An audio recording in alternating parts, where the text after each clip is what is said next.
नमस्कार दोस्तों, मैं हूं निखिल और आप सुन रहे हैं काल दास्तान। सोचो, अगर आपकी सबसे आम नौकरी ही आपको दुनिया की सबसे खतरनाक जगह पहुंचा दे तो डिलीवरी करना सबसे आसान काम लगता है ना? खाना उठाओ, पहुंचाओ, पैसे लो। लेकिन अगर यही खाना आपकी मौत को न्योता दे तो यार, ये लाइक का बटन खाली अच्छा नहीं लगता। कमेंट में कुछ अच्छा लिख के जरूर जाना। तो चलिए सुनते हैं जोमेटो में काम करने वाले रोहन की कहानी, रोहन की जुबानी। मैं ज़ोमैटो में डिलीवरी का काम करता हूँ। ये काम शायद किसी के लिए ख़ास ना हो, लेकिन मेरे लिए रोज़ी रोटी है। दिन में ऑर्डर कम आते हैं, इसलिए मैं ज़्यादातर रात की शिफ्ट लेता हूँ। रात में टिप अच्छी मिलती है, लेकिन देर रात हमेशा आसान नहीं होती। नशे में धुत ग्राहक, बदतमीजियाँ, कभी लड़ाई झगड़ा, कभी कोई डरावना सा माहौल। एक बार रात के 2:30 बजे मैंने घंटी बजाई और एक भारी भरकम आदमी बिना कपड़ों के बाहर खड़ा मिल गया, बस अपनी डिलीवरी का इंतज़ार करते हुए।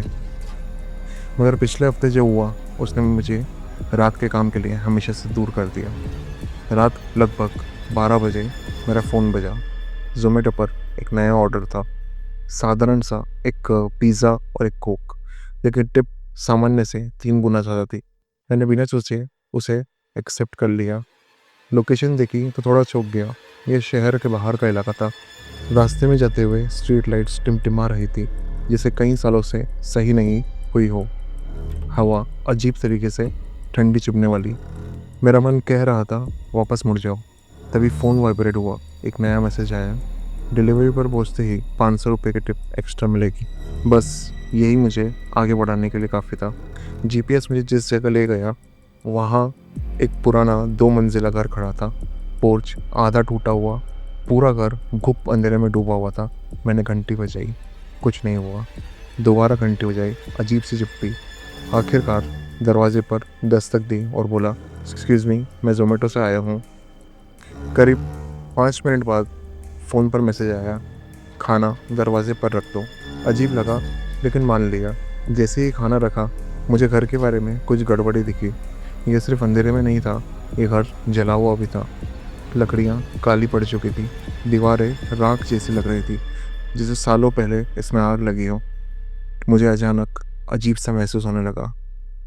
तभी एक मैसेज आया, रुको, खाना मुझे हाथ में देके जाना। दरवाज़ा धीरे से चरमराकर खुल गया। अंदर से सिर्फ अंधेरा और जलने की बदबू आ रही थी। मैंने डरते डरते बैग उठाया और आगे बढ़ा। हेलो, मैंने आवाज़ लगाई। पहले खामोशी, फिर अंधेरे से एक हाथ बाहर आया, पतला सा, सफ़ेद, टेढ़ा मेढ़ा, जैसे उसकी हड्डियाँ टूट गई हो। और अगले ही पल उसने मेरी कलाई पकड़ ली। वो हाथ बर्फ़ जैसा ठंडा था, इतना ठंडा कि मेरी सांसें अटक गईं। मैं चीखा, झटके से छुड़ाया और पीछे गिर गया। दरवाज़ा धड़ाम से बंद हो गया। मैं बाइक की ओर भागा, इंजन स्टार्ट किया और पूरी स्पीड से भाग गया। रियर व्यू मिरर में देखा तो वो आकृति यार्ड के किनारे खड़ी थी और उसने मुझे हाथ हिलाया। सुबह उठकर मैंने खुद को समझाया, शायद हेलुसिनेशन था, मेरा भ्रम था। लेकिन मेरी कलाई पर वो निशान अब भी था, जैसे किसी ने हाथ की चमड़ी जला दी हो। मैं अपनी गर्लफ्रेंड के घर चला गया और उसे सब बताया। वो मुझे हंसकर समझाने लगी, ये सब दिमाग का वहम है। तभी इसकी सहेली का मैसेज आया, एक न्यूज़ आर्टिकल। हेडलाइन पढ़ते ही मेरे पैरों के तले ज़मीन खिसक गई। मेडिकल स्टूडेंट ने यौन उत्पीड़न के बाद आत्महत्या कर ली। लोकेशन वही घर, फ़ोटो वही जली दीवारें। पता चला वो लड़की 6 साल पहले इसी घर में आग से मरी थी। लोग कहते हैं एक डिलीवरी वाले ने उसके साथ ज़बरदस्ती की थी। लड़की जिंदा बच गई थी, पर शर्मिंदगी नहीं झेल पाई। उसने खुद पर केरोसिन डालकर आग लगा ली। यही वजह थी उस घर को लोग भूतिया कहते थे। पर सबसे डरावनी बात यह थी, अगले ही दिन एक और डिलीवरी वाले ने ज़ोमैटो ग्रुप में स्क्रीनशॉट डाला। वही घर था, वही पिज़्ज़ा ऑर्डर, अभी भी एक्टिव। मैंने रात की शिफ्ट छोड़ दी, लेकिन एक रात क्यूरोसिटी में मैंने ज़ोमैटो ऐप खोला। तभी स्क्रीन पर एक मैसेज आया, your order is on your way.